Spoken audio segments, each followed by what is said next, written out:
The sound of Lily's cry echoed through my mind, sharp and desperate as I ran to her side. My father, my own father, had just dropped her, and in the silence that followed, he blamed me for it. But that wasn't the worst part. The worst part was realizing I'd been running from the truth for too long. That night, I finally exposed the darkest secret of the man who raised me. I'm Caroline. I never thought I'd be standing here sharing this with you. But sometimes, life forces you to make decisions you never imagined you would. And this was my breaking point. Before we jump into the story, if you don't mind, let me know where you're from by leaving a comment below. That way I can send a special hello your way. Now go ahead, grab yourself a warm cup of water and find a comfy spot. It's time to begin the story. The moment I stepped into my father's remodeled farmhouse, a familiar dread filled my chest. The air smelled of freshly painted walls, a desperate attempt to cover up years of neglect. But it was still there, the faint odor of old family grudges and unspoken words. The house might have been newly renovated, but it felt like stepping into a time capsule. Nothing had really changed. I shifted Lily in my arms, her little hands playing with the strap of my bag as we walked into the living room. I could hear the murmur of voices from the kitchen, the low hum of conversations I hadn't been a part of in years, the distant sound of laughter, polite, strained. There were no welcoming arms for me here, just the same old awkward silence.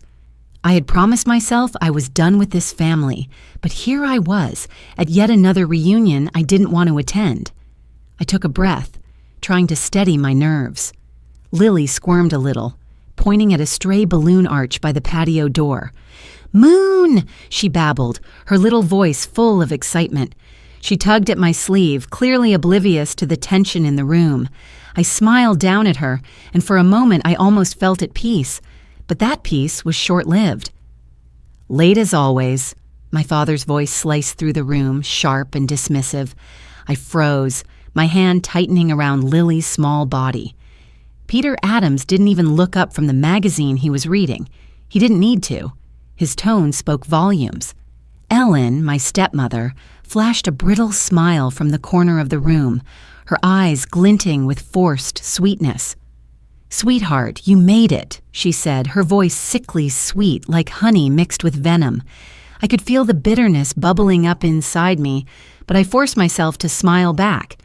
"I'm here," I replied, my voice tight as I adjusted Lily against my hip. "Where's your husband?" Ellen asked, almost too casually, glancing past me, scanning the empty doorway as if I had been expected to bring someone else. "Not here," I said, the words coming out sharp. I couldn't explain why it bothered me so much.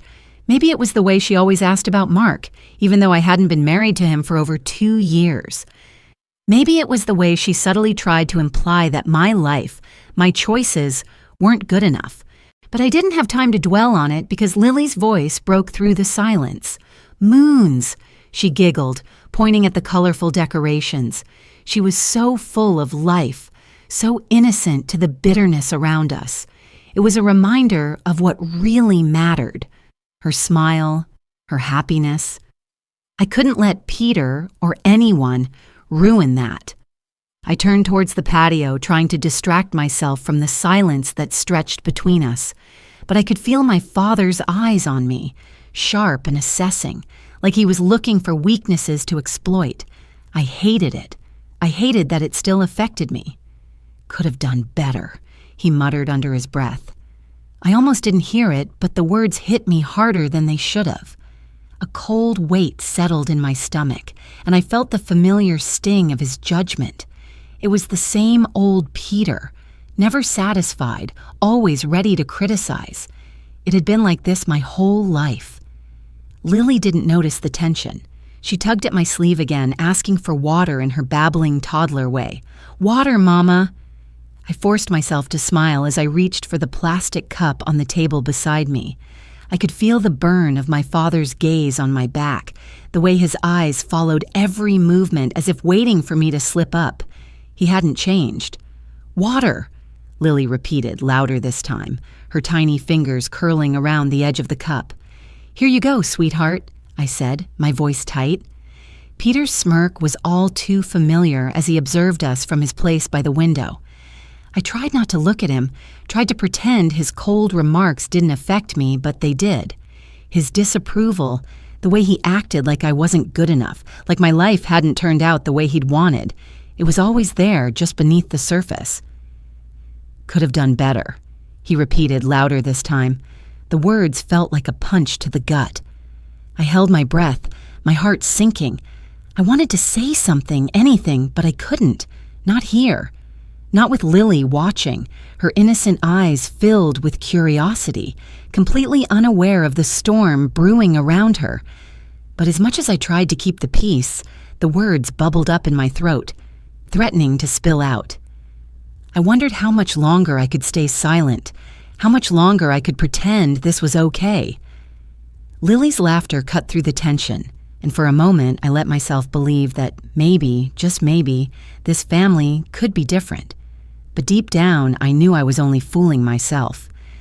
The air in the house felt colder now, the warmth of the renovated walls offering no comfort. I looked at Lily, her little face bright with joy, and felt a surge of protectiveness rise in my chest. She deserved better than this. She deserved more than this house, this family, this life that had always felt like a cage. But what was I supposed to do? I had no answers. No way out. Not yet. For now, all I could do was keep my head down, smile when necessary, and pray that this reunion would end quickly. But as Peter's smirk lingered and his cold words echoed in my mind, I couldn't shake the feeling that this was just the beginning. I hugged Lily closer, my heart sinking with every passing second. I tried to push the words away, to ignore the heavy feeling in my chest, but I knew deep down I couldn't ignore it forever. The laughter of my cousins faded into the background as my father's voice cut through the noise like a knife. His words were louder than the warm chatter that surrounded us, louder than the sizzle of burgers on the grill, louder than anything I'd been trying to ignore for the last few years. "You're late, as always," Peter's voice echoed through the yard, slicing through the air. He wasn't talking to anyone in particular, just stating a fact in that way only he could, cold, cutting, and dismissive. I didn't even flinch anymore. I used to when I was younger, when his words used to hit like daggers. Now I just let them roll off my back, like water on a duck's feathers. But today was different. I had promised myself I was done with this family, that I wouldn't let Peter's cruel words and distant stares affect me. But as I stood there, holding Lily in my arms, the weight of the past seemed to press in on me harder than ever before. I glanced at Lily, her small hand playing with the edge of my sleeve, her bright eyes scanning the crowd of people around us. She was oblivious to the tension, and part of me hated that I had to bring her into this mess. But she was my world now, my reason for being here, and I would protect her from whatever came next, even if I wasn't sure how. I kept nodding and laughing at the right moments, pretending I was part of this happy, cheerful family. But every time my eyes flickered to Peter, I could see the same disdain in his gaze. He wasn't looking at me. He wasn't looking at anyone else. He was watching Lily, as if she were some kind of inconvenience, something he had to tolerate, not a little girl who needed love. Ellen, my stepmother, was busy talking to a few relatives on the other side of the yard. She gave me a smile that didn't reach her eyes when she saw me. But it was there, forced, as always. I could tell she was trying too hard to keep things light, to pretend that everything was fine. But I knew better. I always knew better. "Caroline, how have you been?" One of my cousins, Jessica, approached me, her voice laced with forced enthusiasm. I knew the drill, small talk, the same questions, the same insincere interest. She asked about my life, about work, about how I was doing after everything. I smiled and answered in the same practiced way I always did. "Oh, just keeping busy." My voice was tight, a little too tight, but I forced myself to make small talk. I hated these questions. They were meant to make me feel like I was part of the group, but every time I answered, I could hear the judgment in the air. The unspoken question, Why weren't you like everyone else?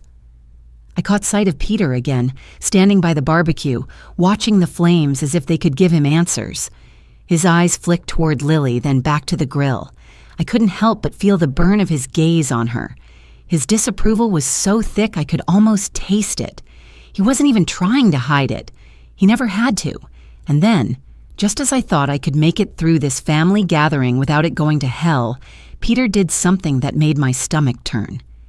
He walked over to where I stood, holding Lily in my arms, his eyes still cold, calculating. Without a word, he reached for her.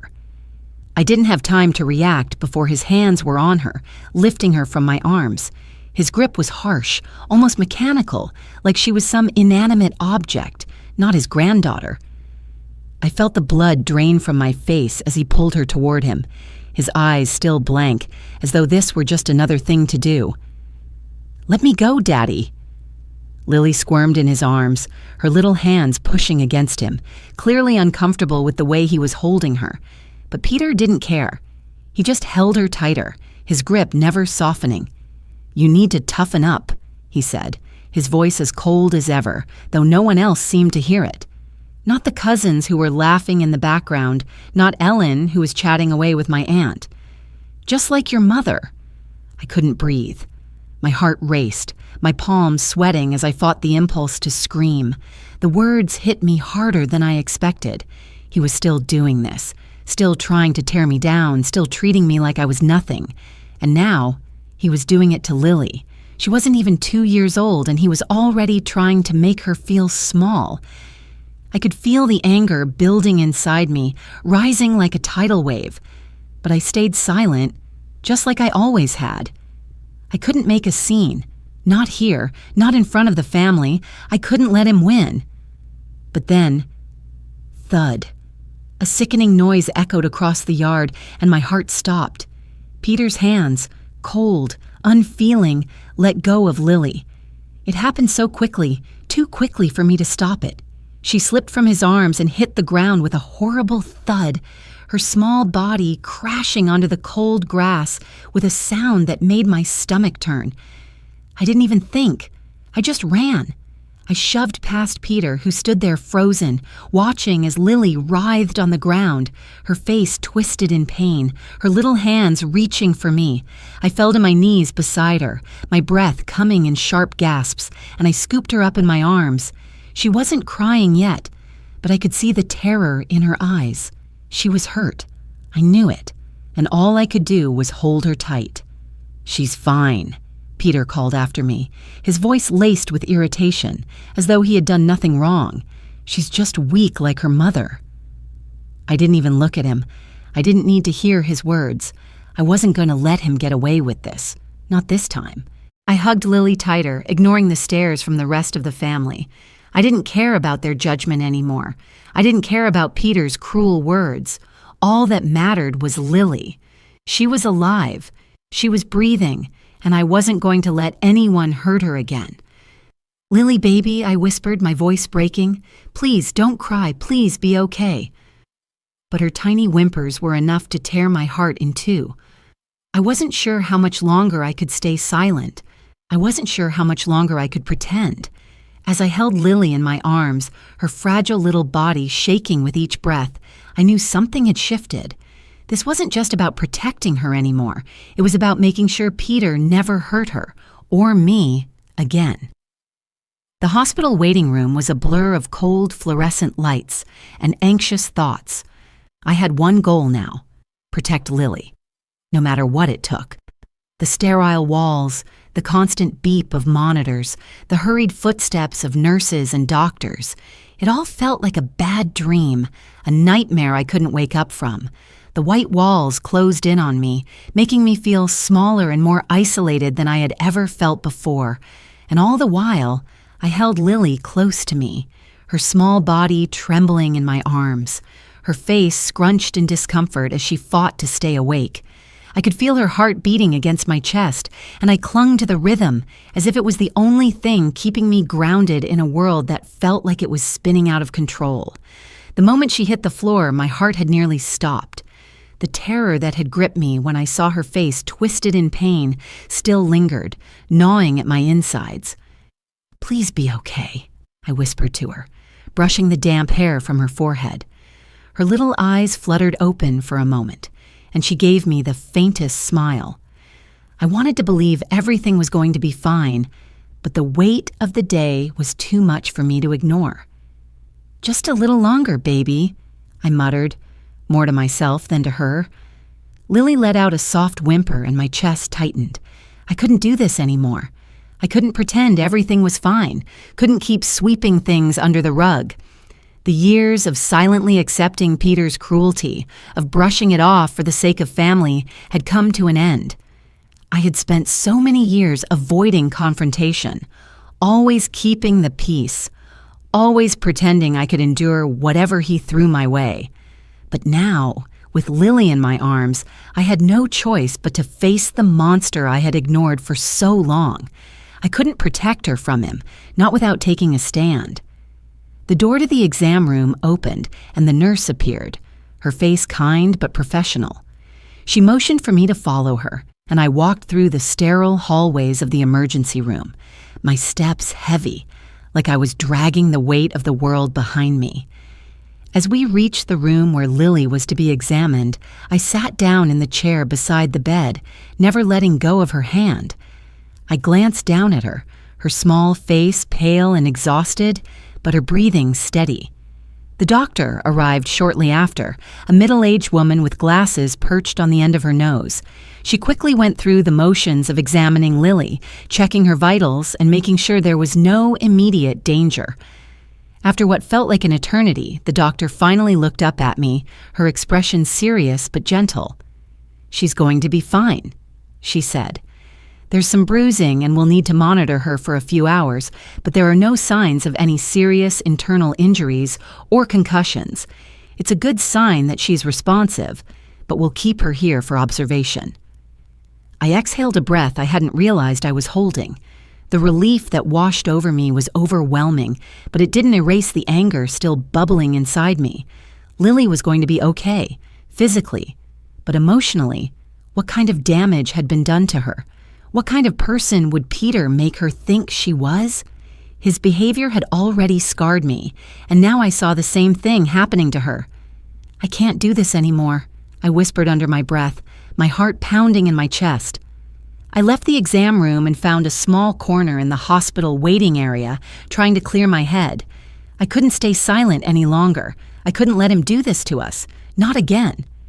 I pulled my phone from my pocket, the screen dim but sharp against the fluorescent light. My hand shook as I found Officer Reynolds' number. The weight of what I was about to do crashed down on me. I knew there was no going back after this. I pressed the call button, and after a few rings, the phone clicked, and Officer Reynolds' calm, steady voice filled the silence. "Caroline, what's going on?" I paused for a moment, the words caught in my throat, but the image of Peter's cold face, the way he had treated Lily, pushed me to speak. "I need to file a report," I said, my voice shaky but firm. "I'm going to press charges against my father." There was a moment of silence on the other end, a pause that felt like a lifetime. I could almost hear him processing the gravity of what I was saying. "Are you sure about this?" he asked carefully. "It's going to get messy. Your family—" "I'm sure." I cut him off, my voice growing stronger. "I can't let him hurt her anymore. I won't. I've spent too many years letting him control me, and I can't do it anymore." He sighed softly, and I could feel the weight of his understanding in his next words. "Okay, we'll get the ball rolling. I'll have an officer come by to take your statement. Just be prepared for things to get complicated." I nodded, even though he couldn't see me. "I know, but it's the right thing to do." The line went silent for a moment, and I sat there, my head spinning. What had I just committed to?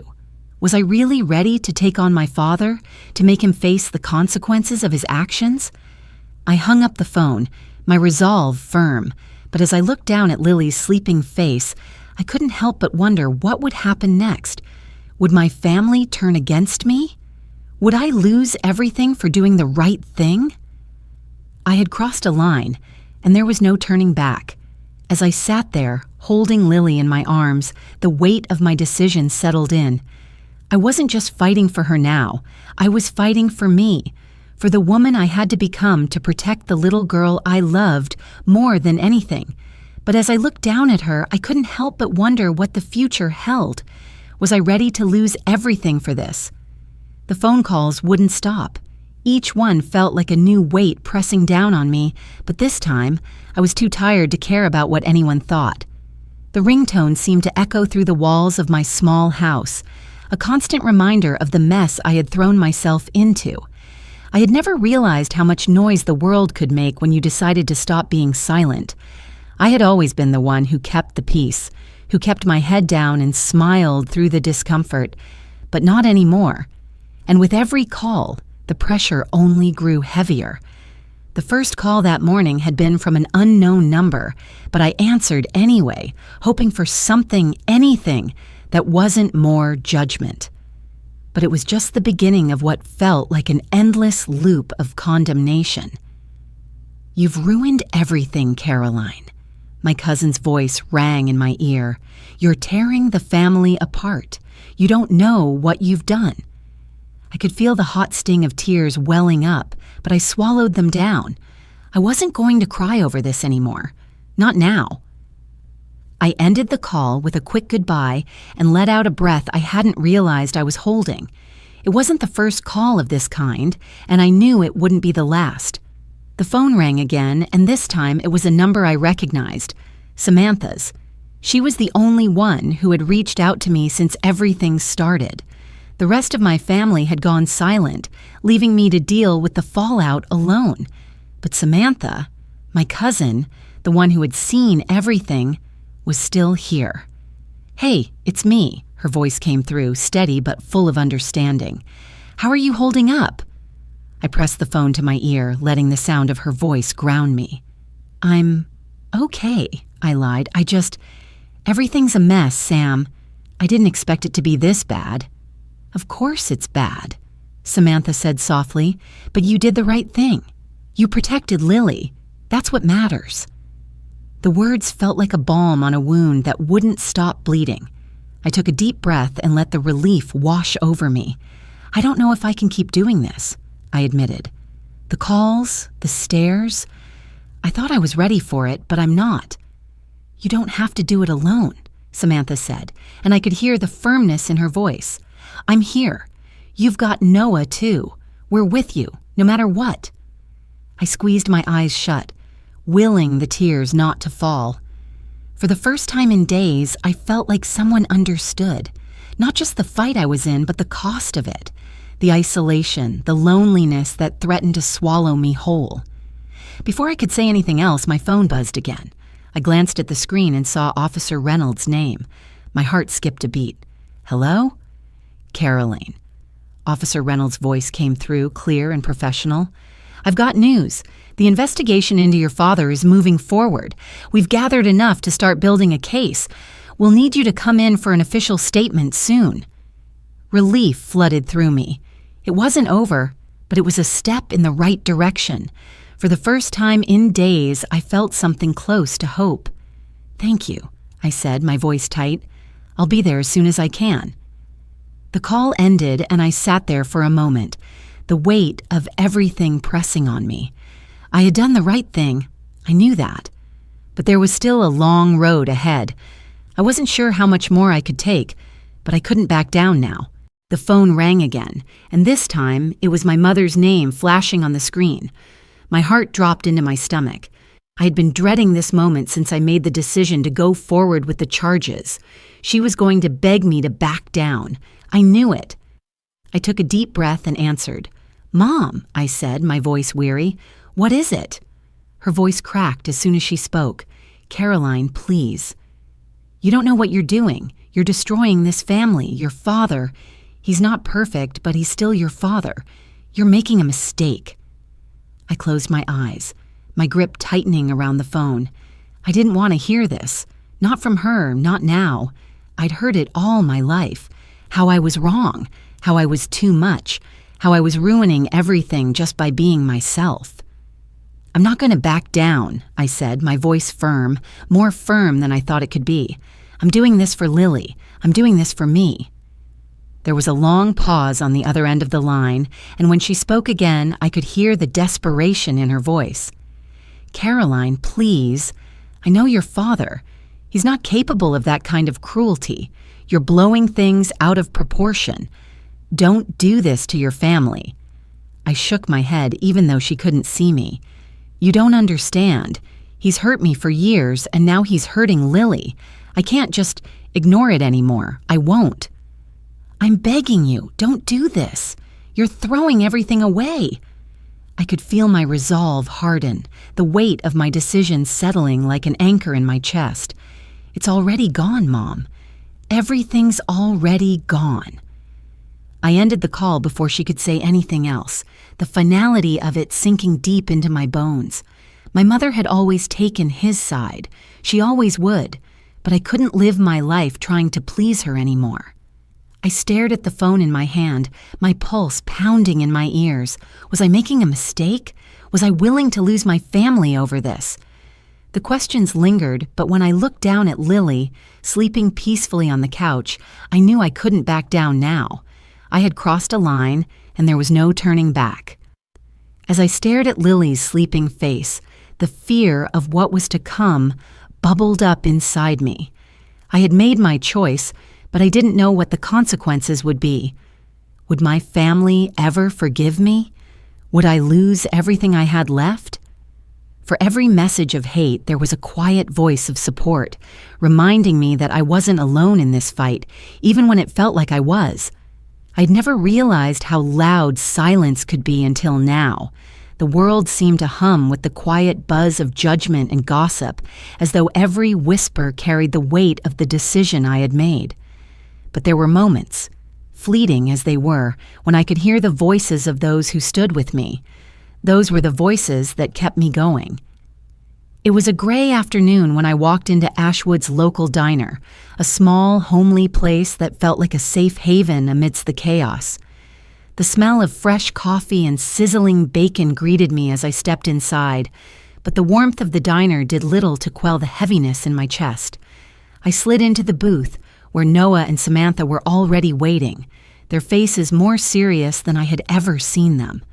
Noah's gaze softened when he saw me, and for a moment, everything felt like it was normal again. But I knew it wasn't. Nothing was normal anymore. "We've got your back," Noah said as soon as I sat down, his voice steady and sincere. He had always been the quiet one, the one who never said much unless it mattered, but his words held weight now. "I saw what happened at the party," he continued, his hands clenched on the table. "I saw the way your dad looked at you, and I saw the way he treated Lily. It wasn't just clumsy, it was deliberate." He paused, meeting my eyes. "You did the right thing, Caroline." My chest tightened at the memory of that night, of the way Peter had held Lily as if she was a burden. His words echoed in my mind, sharp and cold. "She needs to toughen up." I shuddered at the thought of them. I had never felt more alone in my life than when I saw that moment unfold before me. And yet, here was Noah, offering the first real comfort I had gotten in days. Samantha reached across the table, her hand warm and reassuring. "We're all scared, you know," she said softly, looking at Noah before meeting my gaze. "What's happening to our family? It's not just about you, Caroline. It's about all of us." Her voice faltered slightly, and I could see the fear in her eyes. But there was something else there, too. A quiet strength. "I'm terrified of what's coming," she admitted, her voice barely above a whisper. "But I'll stand by you. I'll stand with you no matter what." I nodded, swallowing the lump in my throat. The weight of her words settled over me, and for the first time in days I felt like I wasn't completely alone in this. She was right. I had done the right thing, even if it felt like the whole town was turning against me. Even if I could feel their stares, the whispers behind my back, the judgmental looks as I walked down the street. The bell above the door jingled as another customer entered, and I turned my head reflexively, but it was just a local man who came in for a cup of coffee. No one paid us any mind, and for a second, I wondered how many people in this town had already made up their minds about me. The thought made my stomach turn, but there was no going back now. The waitress came over with a pot of coffee, and I looked down at the steaming mug in front of me. The warmth from the cup did little to soothe the chill in my bones. As she refilled our cups, Noah's phone buzzed on the table. He picked it up quickly, his eyes scanning the screen before looking up at me with an unreadable expression. "It's Officer Reynolds," he said, his voice low. "He says there's new evidence." I sat up straighter, my heart racing. My mind immediately went to the worst possible scenario. "What kind of evidence?" Noah hesitated for a moment before answering, his jaw tight. "Footage from a neighbor's Ring camera. It shows what happened when Lily fell. It's not good for your dad." My breath caught in my throat. The words felt like a punch to the gut, but at the same time, I knew this was the break we'd been waiting for. The evidence could change everything. "Is he going to arrest him?" Samantha asked, her voice shaky. "I don't know," Noah replied, shaking his head, "but this is big. It might be enough to get him charged." My mind raced as the implications of what Noah had said sank in. Peter had been careless before, but now we had proof. Real, undeniable proof. I could already feel the weight of the coming storm. No matter how many people tried to defend Peter, this footage would be hard to ignore. But would it be enough? "I'm going to the police station," I said quietly, setting my cup down with a firm hand. "I need to see it. I need to know exactly what we're dealing with." Noah gave me a nod of encouragement, but I could see the worry in his eyes. "Be careful, Caroline. This isn't just about your father anymore. The town's already taking sides." I knew he was right. I had already seen the glares from some of the townspeople at the grocery store, the whispered conversations that stopped when I walked by. Some people looked at me like I was a hero, others like I was a traitor. I didn't know who to trust anymore. As I stood up from the table, my hands shook slightly. This was it. The moment of truth. I could feel the weight of the world pressing down on me, but when I looked at Samantha and Noah, I knew I wasn't facing it alone. They were with me. Even if the world turned against me, they would stand by me. As I walked out of the diner, my mind raced with thoughts of what the footage would show. Was this the turning point in the case? Or would it just be another piece of evidence in a battle that felt like it would never end? The answers were just within reach, but so was the fear of what might come next. The courtroom was quieter than I expected, the air thick with anticipation. Today was the day I would face Peter in front of everyone, and I wasn't going to back down. My palms were clammy, my heart thudding in my chest, but the resolve inside me was steady. I had come this far, and there was no turning back. I glanced around the room, the weight of every pair of eyes on me. The wood-paneled walls felt like they were closing in, the smell of polished floors mingling with the sterile scent of legal papers and sweat. Ashwood's small courthouse had never felt so suffocating. It was as if the entire town was holding its breath, waiting for me to say something that would change everything. Samantha and Noah sat in the back, their faces a mix of support and fear. I could feel their presence like a tether, pulling me back whenever the weight of what I was doing threatened to make me falter.